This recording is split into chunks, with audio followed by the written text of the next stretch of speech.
Meghan Sussex has been on the move. Through an engagement using the Lost Screen Memorial, Meghan has initiated a global wake up call about online safety and the nature of the use of the internet for our children and the harms that await them. And in another engagement, Meghan initiated a conversation with the World Health Organization, bringing global eyes to serious medical and health concerns. This is humanity in action. And today, I want to highlight her incredible work.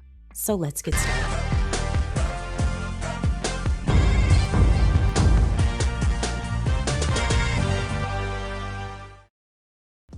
Thank you so much for clicking on my video, and if you're returning, welcome back to my channel.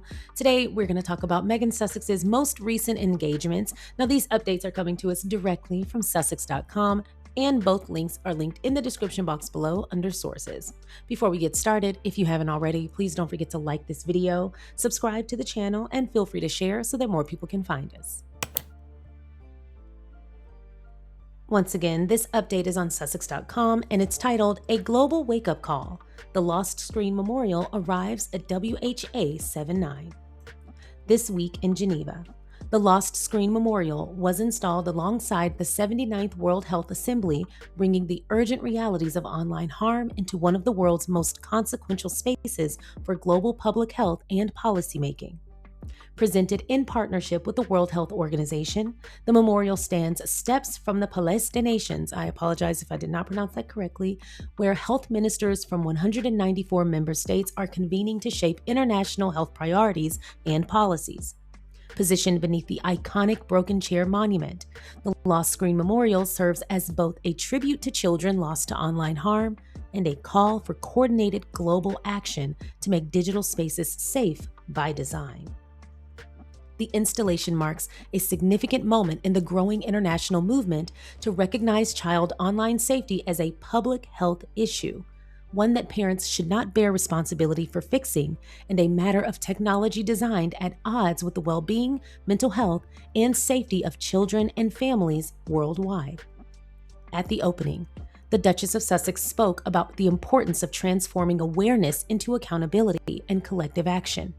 Reflecting on conversations she had with families across the world, she emphasized that online harm transcends borders, demographics, incomes, and ideologies, and socioeconomic divides, reminding attendees that every community has been touched in some way by the consequences of unsafe digital environments. Quote, "Children must be safe by design, not safe by chance," she said during the ceremony. Dr. Tedros Adhanom Ghebreyesus, Director General of the World Health Organization, personally introduced both the Duchess and Amy Neville, a member of the Parents Network, at the ceremony, underscoring the WHO's commitment to elevating the issue of online safety within the global health agenda. The event also builds on years of continued work by Archewell Philanthropies to support safer digital spaces for children and families. In 2022, Archewell was a founding member of the Responsible Technology Youth Power Fund, supporting dozens of youth-led and intergenerational organizations focused on making responsible technology the global standard. Since then, Archewell has hosted dozens of sessions designed to uplift and partner with youth leaders, parent advocates, and experts in mental health, AI, and online harm research. In 2024, the Duke and Duchess traveled to Colombia at the invitation of Vice President Francia Marquez to participate in conversations focused on responsible technology and children's mental health, where they joined global leaders and advocates calling for stronger protections online. Later that year, members of the Parents Network attended the Ministerial Conference on Ending Violence Against Children in Bogota, conversations that continue today as international leaders gather again in Geneva. Originally unveiled in New York in 2025 alongside nearly 50 families who lost children to online harm, the Lost Screen Memorial has become a powerful symbol of remembrance, accountability, and advocacy. Its presence at the World Health Assembly reflects a growing global consensus. Protecting children online requires urgent collaboration across public and private sectors, alongside educators, experts, and communities with lived experience. As delegates move from the memorial into ongoing ministerial discussions on ending violence against children, the stories represented within the Lost Screen Memorial will remain front of mind, and impossible to leave behind. Something that Meghan reiterates in her speech, but also in this update, is that it shouldn't be up to personal responsibility to prevent something that is coordinated by the world's experts in technology, in algorithms, in cyber use and cybersecurity, in the design of these platforms that are then curated to attract you and keep you hooked. It's almost like setting a trap. It's actually not almost, it is setting a trap. We give you something that you enjoy. We attract you with the use of connecting with other people and finding engaging things that you like and learning new skills and playing games on your phone. And it's convenient. It's in your pocket. It's on your laptop. It's on your desktop. It's on your iPad. It's in the headrest of some cars. And it's so easily accessible. You get to see what's going on in the world, get updates from your friends and family, learn, play, et cetera, et cetera, et cetera. And then we make it as attractive as possible, as engaging as possible, as fun as possible, and as easy to use as possible. And in most cases, very, very free entertainment and free access. So we got you here, we keep you hooked, and then we abuse the living crap out of you. And if you are an adult, it's hard to walk away from an addictive device or an addictive software or an addictive program. Addiction is difficult on anyone. And it is very hard when someone is studying you, studying your habits, studying your clicks, studying the way it appears that your mind works, researching the hell out of you with the world's greatest researchers and the world's greatest minds, learning about you with every click, with every log on, with every use of your device. We're learning about you so that we can create the experience we think you'll like, and you are no match for thousands of people working to keep you here. And then with all of those greatest minds in the world, and with all of that effort, with all of that work, with all of that coordination, for this one person, and when I say one person, I mean each of us individually, all of that coordination geared at each of us as individuals, we are no match to resist it. And then on top of that, we're going to make sure it's not safe for you at all. So in addition to all of the things we think you'd be interested in, we're also going to feed you things that are extremely detrimental and mentally eroding to you. And you're an adult and it's difficult to unlatch and untether from this. Imagine being a child. Imagine being a person in those severely important developmental years or transitional years of your life. From being a young child to an older child, from being an older child to a teenager, from being a teenager to a young adult, from being a young adult to an adult, from being an adult and going into other adult centric transitions like marriage and children and new jobs and new opportunities and learning and networking, etc. Every phase of life, we got something for you. And at no phase of life, at no level of usage, we're going to make it safe for you. So the more vulnerable you are, the more harm we're going to bring to you. And we're bringing it right to your doorstep, right to your pocket, right to your bedroom. And no matter what kind of security or cybersecurity you think you have, this is quote unquote harmless social media. We're not big bad terrorists. We're not big bad hackers. We're your algorithm creators. We're your platform creators. We're your moderators. We're the people who are supposed to be here to keep you safe as you use the program that we are smart enough to create, but somehow reckless enough to not make safe for you. Meghan's point is 100% valid.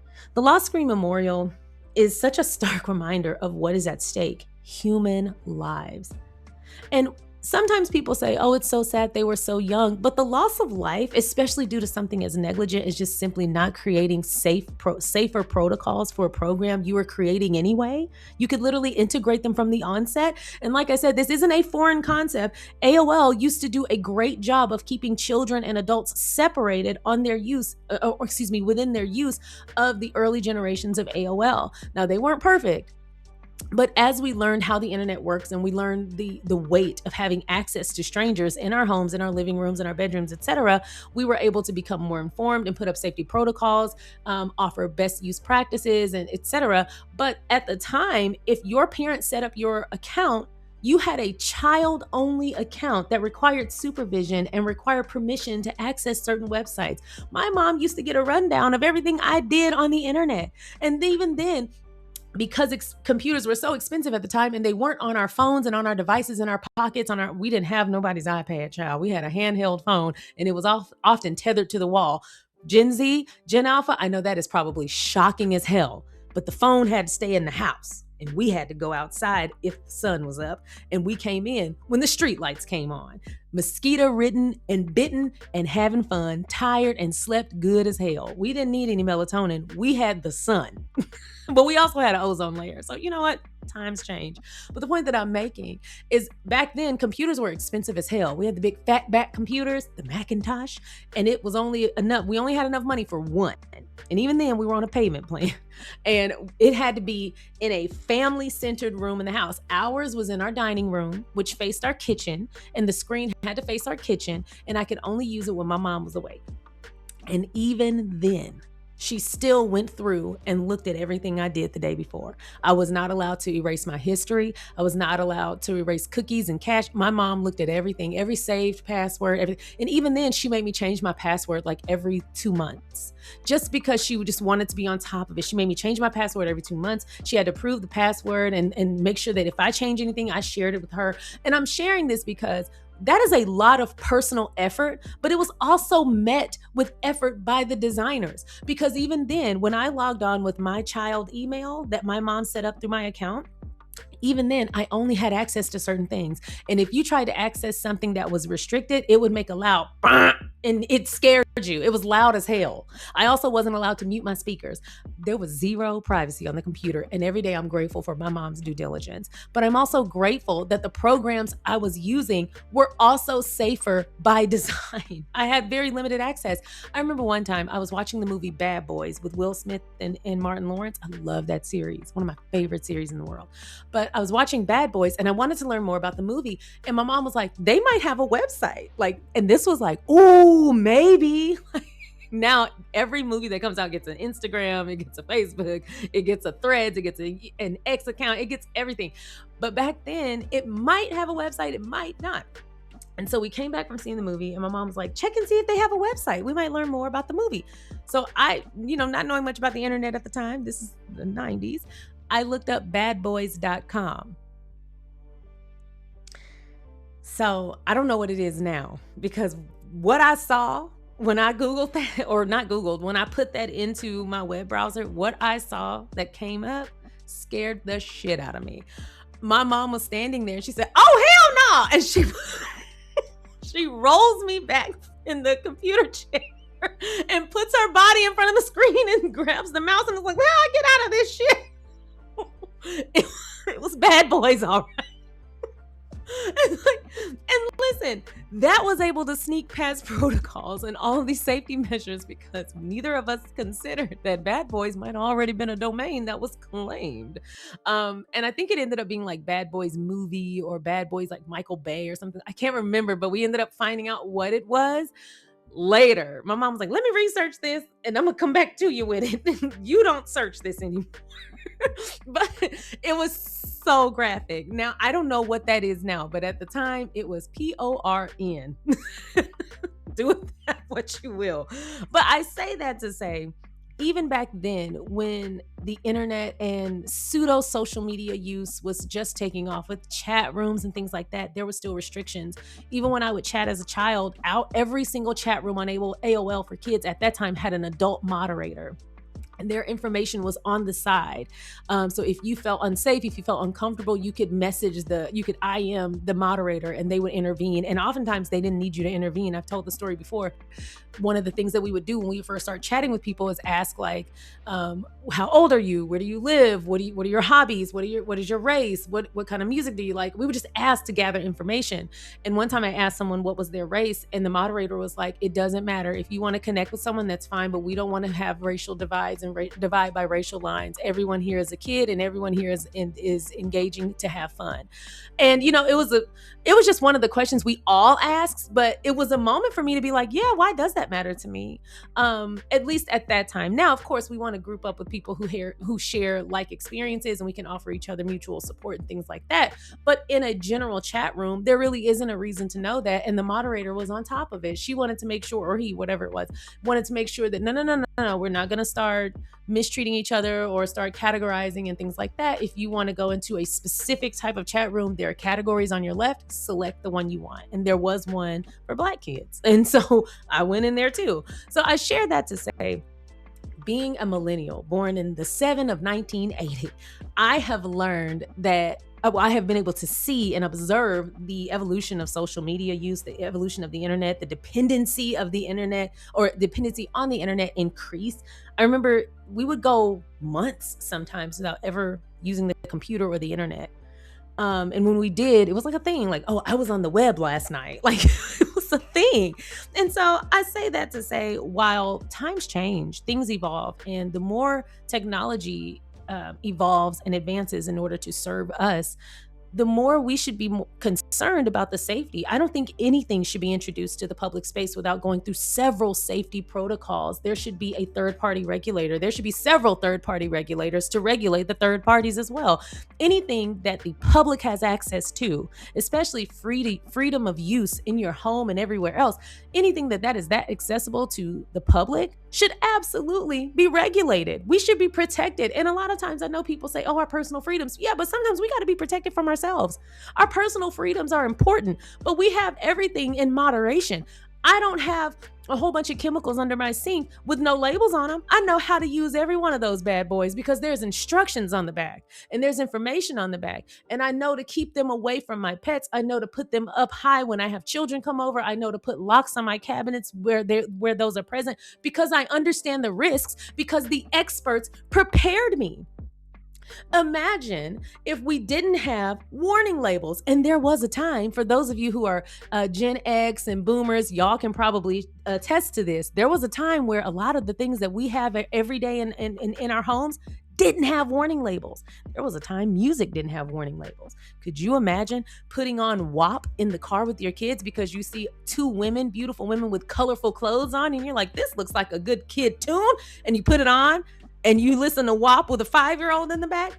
You would be pissed. You would be like, why didn't someone warn me? Why didn't someone give me a heads up? And I'm using that as an example because that is a phenomenal song, but it is not suitable for kids. And I share that to say warning labels, protocols, regulations are there to keep us safe from one another and from ourselves, because we are not supposed to be the experts in every single industry that we engage with. I shouldn't have to be an expert on internet use in order to use the internet, because the experts who created the program that enables me to use the internet should have put safety protocols in place so that my non-internet expert ass can use it safely. That should be the standard. And the fact that anyone pushes back on that is absolutely insane to me. It's asinine, because our personal freedoms come equipped with moderation, because that's what keeps us safe. We have to be moderated because we're human, and to be human means we are imperfect by design. So then our safety protocols, our programs, our software should be safe by design. We have to cater to the audience we know we are aiming towards, and we are aiming towards humans and human use, right? So we have to keep humans and human use safe, because humans are flawed creatures. We will get ourselves in trouble. Why do you think roads have guardrails? Because a lot of us can't drive. I'm not one of those people. I drive slow and steady, and I get where I'm going. But some of y'all drive like bats out of hell. I'm glad that we have lines in the road. I'm glad we have reflectors. I'm glad we have street lights. Could you imagine if we took this same personal freedoms approach and anything goes approach to shit like driving and flying and traveling and raising kids? And oh wait, I'm starting to see the problem here. A lot of people do. A lot of people feel like their personal freedoms are more important than the safety of their children, themselves, and the world around them, just so they can have the option to say, I can do whatever the hell I want. But being mature, being an adult, and being considerate of your fellow man and the safety of yourself and everyone around you is knowing your limitations and knowing that there are experts in place for a reason. And we should be equipped with their knowledge and the safety protocols they provide. And they should be required to provide them to keep us safe.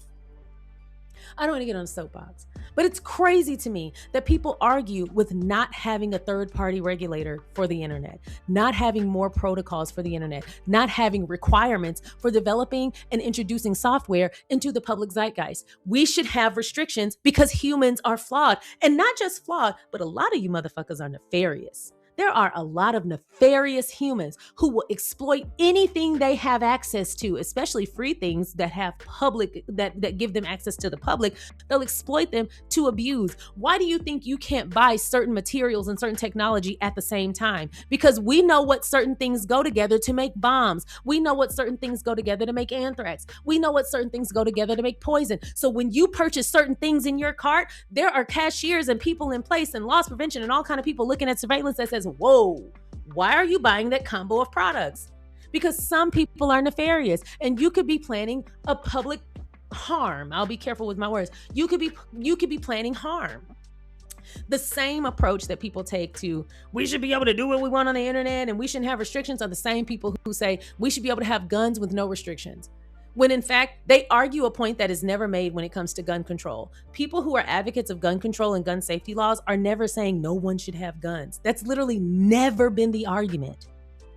When we have that conversation about gun safety and gun control and restrictions and things like that, it's literally gun safety and the safe use of guns. Safe access to guns, restricting people who shouldn't have access to guns from having guns, people who have domestic violence on their record, people who have previous aggressive assault charges on their record, people who have been negligent that has caused harm on their record. Those people should not be able to own a firearm because even when they didn't have one, they caused harm. So can you imagine if they had this killing machine in their hands? Or people who aren't able to obtain other types of materials or technology, why would you give them a killing machine? You can't even get a driver's license. Why in the hell would we trust you with a killing machine? We have no way to properly ID you and come find you if that killing machine that's registered to you does something bad. We need to be able to track you down. We need to be able to keep the public safe from you having a killing machine. And I say that as an example, just people feel like my personal access is more important than the safety of the public. But just because you might not do something bad with this, just because you might not use every opportunity to harm the public because you don't have restrictions, doesn't mean other people won't. Now imagine your children coming face to face with someone who has the same access as you, but they don't have the same intentions as you. And you don't even reach people with that argument because some people don't give a damn about their kids. And I hate to say that some people do not love their kids. Some people do not like their kids. It's not common, but it is a thing. It does happen. There are some people who are disconnected from their children and do not care what happens to them. And so even arguing that point of what if this was your child, those people are their child's first bully. You're not getting nowhere with them. They don't give a damn. And so we have to rely on the experts, and we should have the ability to tap into a third-party regulator to know when something is ready for use and when something is safe to use and when to introduce it to the public. And even then, we should be separated by age groups. There is no reason I should be on Threads and there's a 13-year-old interacting with me. There should be no reason I'm on Threads and hell, there's even a 19-year-old interacting with me. I am 38 years old. I have nothing to say to you, love, and you have nothing to say to me.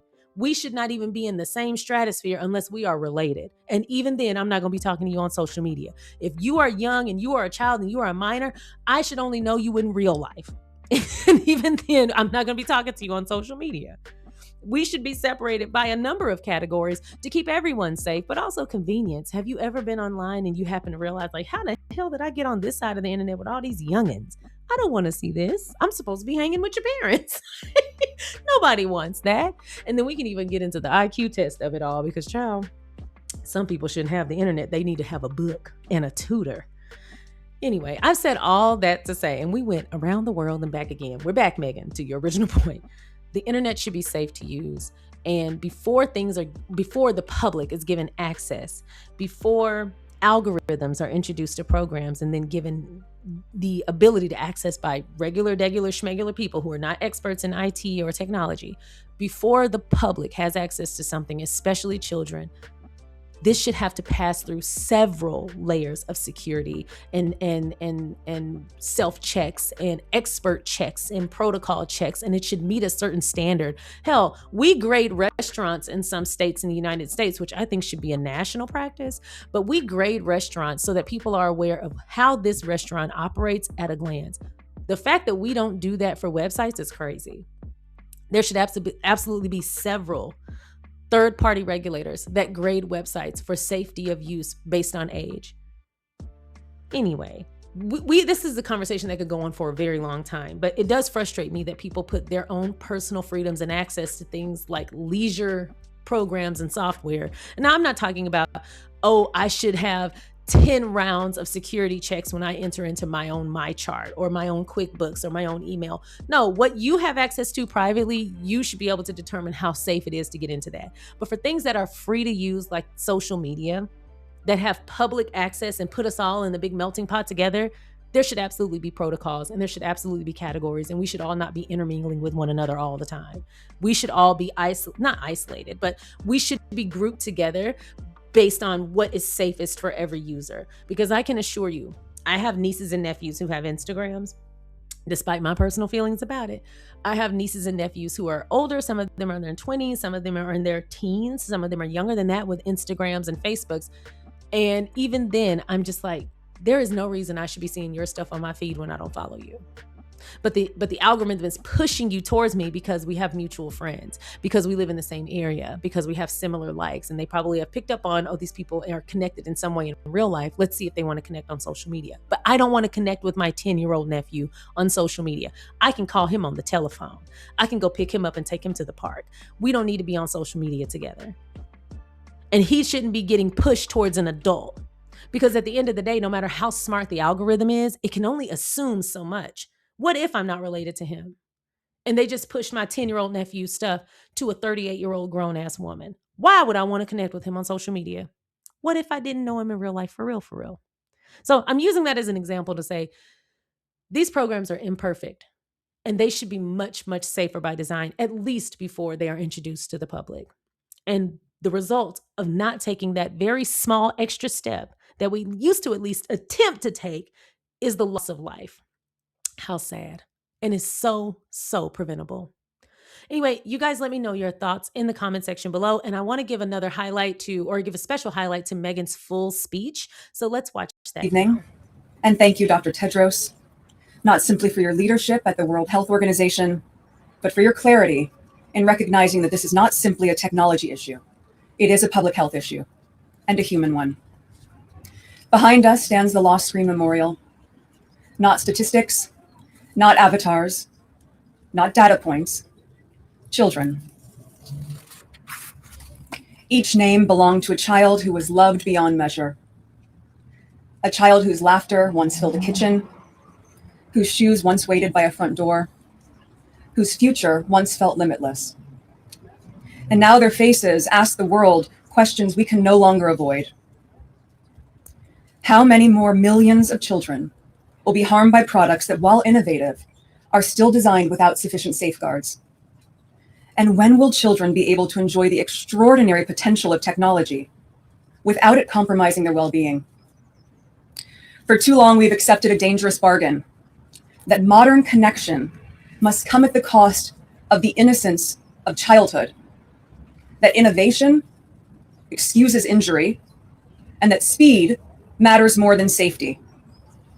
But we would never accept this logic anywhere else. We did not tell parents to create their own seatbelts. We did not ask children to test unsafe medicine. We did not shrug at poisoned water or defective toys and call it the price of progress. We acted, and now the world must act again. Because children today are being shaped by systems designed to capture attention at absolutely any cost. Relentless algorithms, exploitative engagement, and endless exposure to harmful content that they are not seeking out. When a joyful and athletic young girl goes online looking for healthy recipes and instead is fed body dysmorphia content and pro-anorexia videos, leading her to be hospitalized for months with a severe eating disorder, her family sees their vibrant daughter suddenly sick from the social media she logged into. That is Katie. When a kind, warm, handsome teenage boy is overcome by a breakup with his girlfriend and goes onto social media looking for quotes of affirmation to help him get through it, the platforms preyed upon his pain. And instead of just offering him the words of encouragement he was searching for, they offered him ideas of how he should take his life. And he did. That is Mason. And when a beautiful young girl has a pizza and movie night with her parents, they're in the living room, and before she heads to bed, she asks her mom for a cord to charge her phone. And in the early hours of the morning, Her mother finds that her daughter has hanged herself. Overwhelmed by the online bullying she had been subjected to, silently suffering while keeping a brave face for those who loved her most, at 14 years old, that young girl followed the detailed instructions of a video that was pushed to her feed, showing her exactly how to take her life. And she did. That is England. As her father, Tony, shared with us a few years ago, if love could have saved our children, they would all still be here. Because these children were deeply loved in the same way that you and we love our own children. These stories are not isolated, they are consistent, and they are not the fault of the child nor the parent. Across lived experience, court cases, authoritative medical and media journals, and testimony from families, a clear and urgent picture is emerging. At the same time, advancing technologies such as AI are not just repeating past mistakes, they are accelerating and amplifying them. The risks are compounding. We are seeing new forms of harms emerge faster than our systems and ourselves are prepared to respond, affecting children at alarming scale and across borders. But these outcomes are not inevitable. And prevention begins with one simple principle.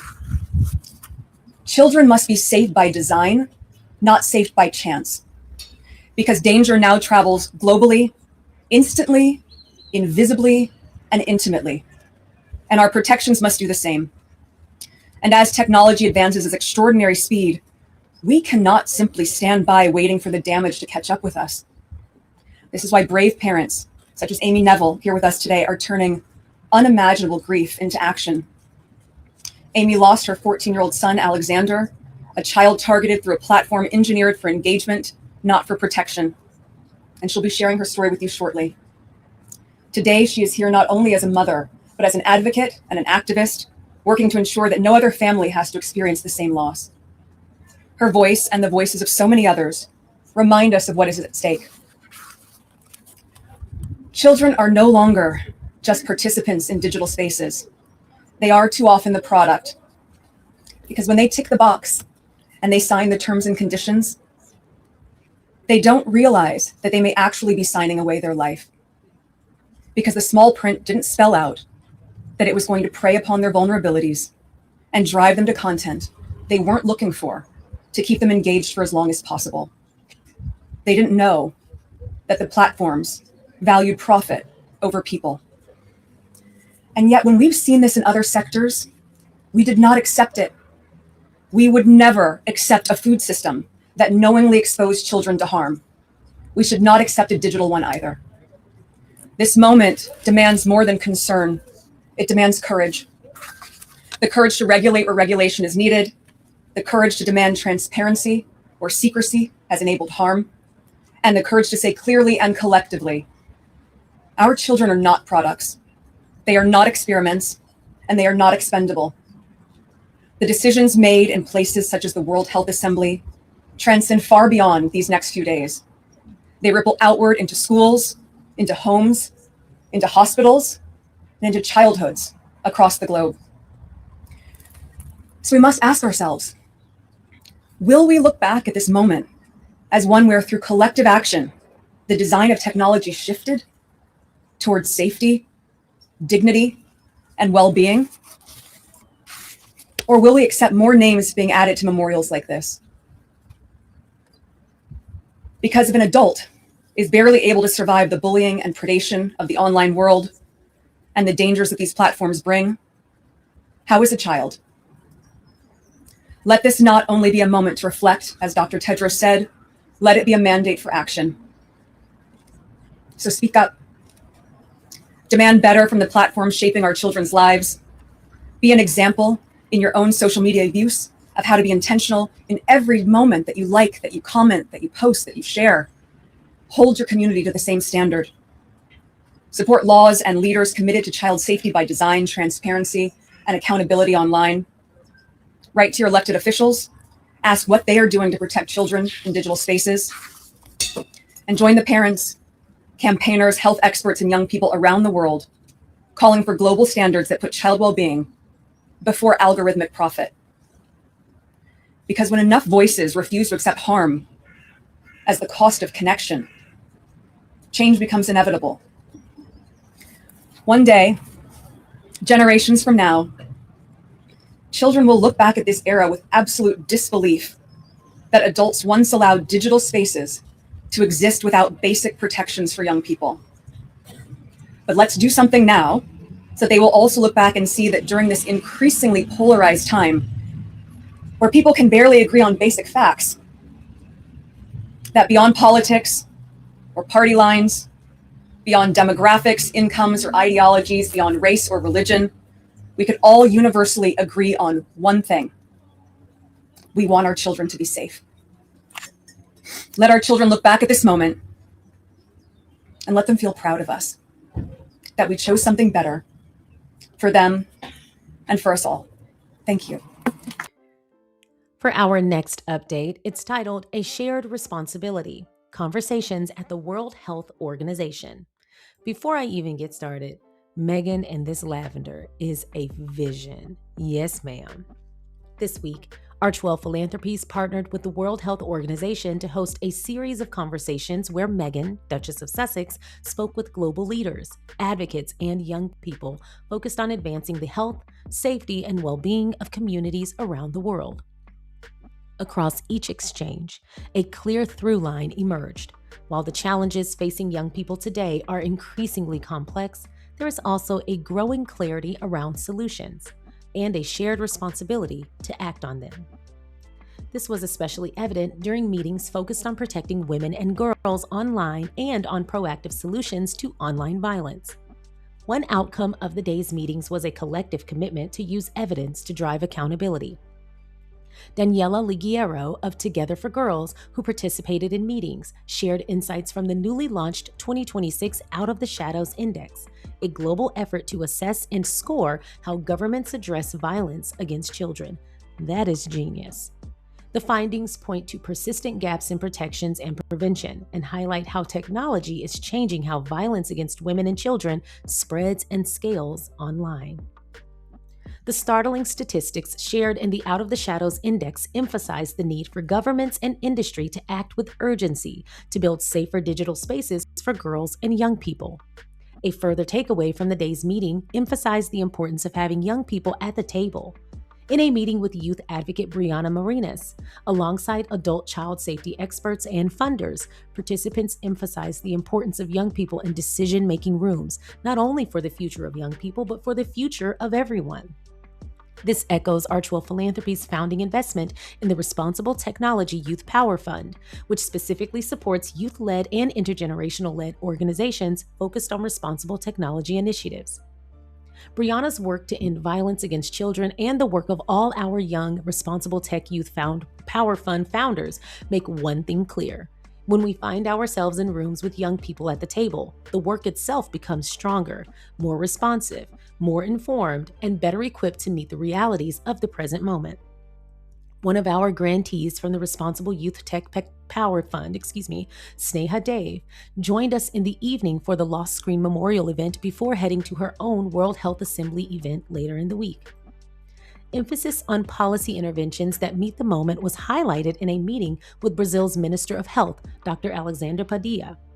Early insights from recently passed legislation restricting platform design features, including limits on infinite scroll, I hadn't even thought about that, but that's genius, offered a compelling example of how thoughtful design can influence behavior. Initial outcomes suggest children are spending more time outdoors, connecting with one another, and engaging more fully in their communities, an approach that may hold relevance far beyond a single country. Further discussions on women's and girls' health with experts and WHO leaders shared a focus on adolescent girls as a critical point of intervention. Across maternal health, mental health, and broader well-being, investing in this stage of life has the potential to shape outcomes for generations. Conversations on mental health reflected an important shift in approach. There was a shared emphasis on integrating mental health across the full continuum of care, recognizing it not only as a standalone issue, but as an essential component of overall health at every stage of life. This includes equipping providers across disciplines to better identify and respond to mental health needs early, ensuring that support is not siloed, but embedded across systems and everyday touchpoints. At the same time, as emerging technologies continue to evolve, these conversations reinforce the responsibility to apply these principles proactively by embedding safety, prevention, and well-being into the design of new systems from the outset. Taken together, the visit reflected both urgency and momentum, grounded in the understanding that meaningful progress requires collaboration across sectors and a commitment to building systems that better serve the next generation. At Archewell Philanthropies, this work continues with a focus on solutions that center young people, invest in prevention, and advance the long-term health and well-being of communities around the world. Thank you so much for watching the Sharion Sade YouTube channel. I appreciate you watching my content. If you haven't already, please don't forget to go ahead and like this video by hitting the thumbs up. Please don't forget to subscribe by hitting the subscribe button. And don't forget to comment along the way. If you feel so inclined, please don't forget to share so that more people can find us. Once again, thank you so much for watching. Now let's get back to the video.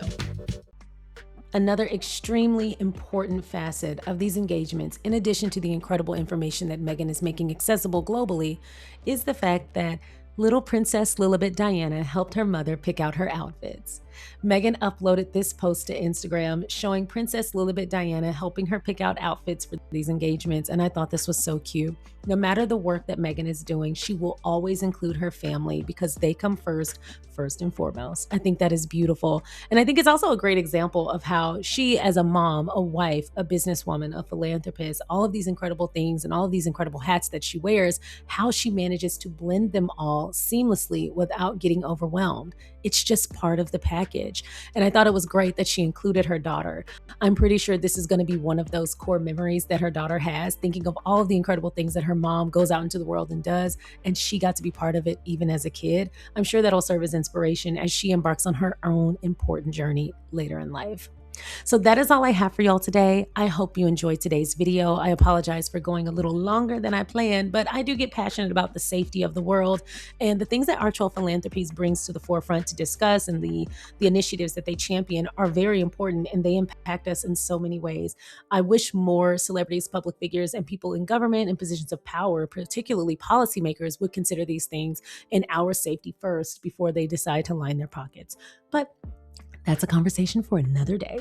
Anyway, I hope you enjoyed today's video. I did want to respond to a comment that I received on 2 separate videos. It was by the same person, so it's not like this is rampant, but I think it's kind of odd considering the nature of the content on my channel and how open I have been about the misuse of technology, AI, how deceptive it is, and how, one, it not only impedes on creativity, but I don't believe in deception. I don't believe in fostering deception, especially on my channel. And considering we talk about responsible use of technology, often I was a little surprised that I received the comment, Sharion, are you using AI to make your videos now? If so, it's not a good look.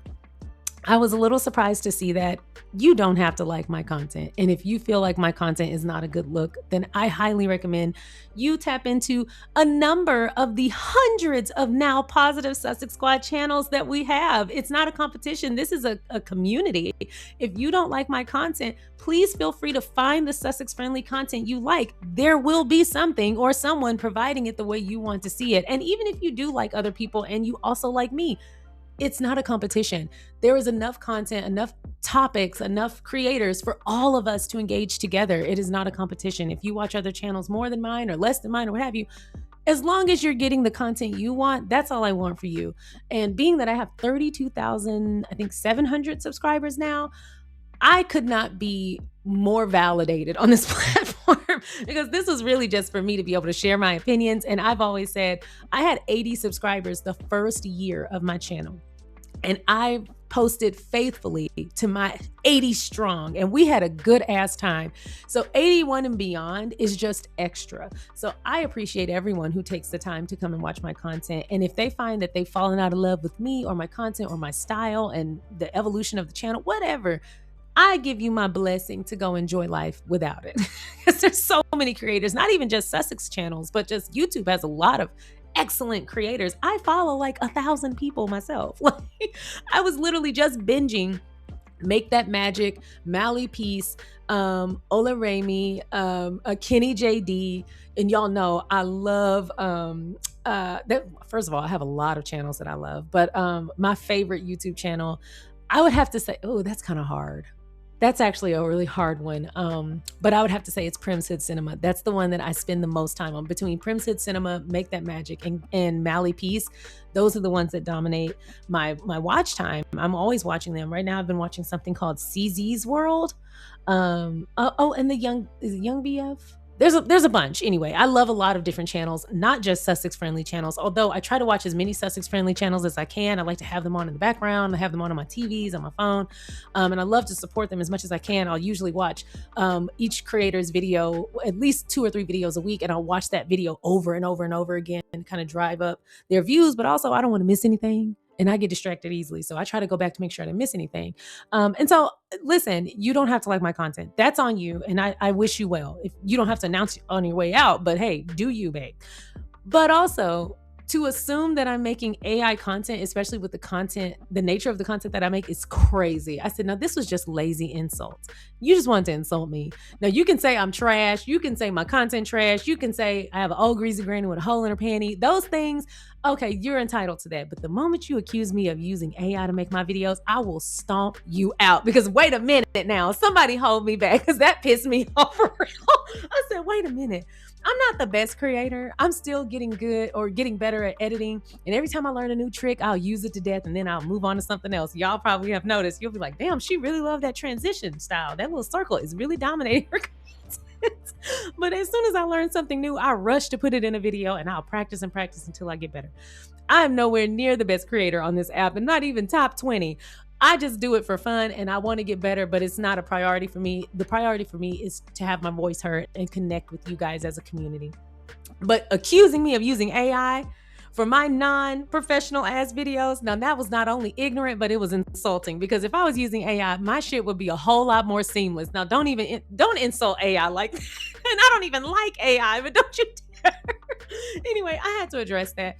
I do not use AI in my videos in any capacity. The only type of technology that I use that would change anything about my content is sometimes when I have been reading monotonously for too long, I will allow the app to pick a different voice, and I'll usually try to choose British to read things in. And that's mostly one, so it doesn't get boring for y'all listening to just monotonous narrating, but also certain words I like to make sure they're done in a British accent so that they're pronounced correctly, because some of the y'all street names and city names and things like that, I've butchered enough of them to know that I don't want to keep offending y'all. So I do my best with the AI generator voice app in Clipchamp, but that's about as good as it gets. But that lying issue has been a thing. People will really declare something with their whole chest and be wrong as the day is long. Because I remember I used that voice changer to read a paragraph one time so that I could read half of it, and then the voice app would sound like a British man reading it. And I remember reading the live chat and someone was like, this is that creator, Mike something. She and Mike must have collaborated on this because that's his voice. And I was sitting there reading the live chat and this man was literally just commenting. Was like, yeah, that's definitely Mike's voice. Mike has the channel name. Here's the link. He does all these other things. So she must have worked with him, or she must be using something from one of his videos. I'm going to let Mike know. And I was sitting there just watching this progressively get more and more ignorant and more lies. And I finally just commented and I said, enter that person's name here. I said, this is from Clipchamp. This is the voice name and code I used in the Clipchamp voice changer.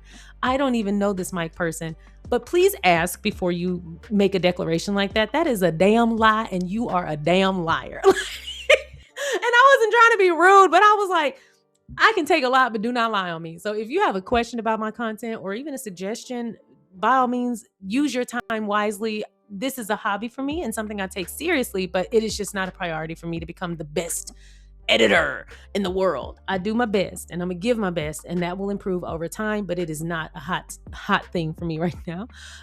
But it is up to you what you want, and your threshold for content and entertainment is yours to declare. But please don't lie on me. And if you have a question, just ask. HelloSharion@gmail.com. You can ask me whatever. Anyway, so no to the AI thing. But also I hope you guys enjoy the content for what it is, and I hope you enjoy the changes. But if not, I wish you well on your way out, and hopefully you circle back around and give me a chance in the future. But if not, I understand. So that is all I have for y'all today. I hope you enjoyed today's video.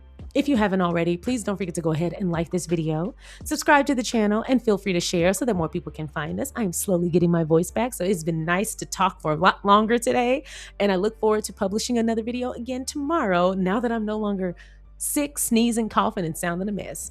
Thanks for watching. I'll see y'all next time. Bye.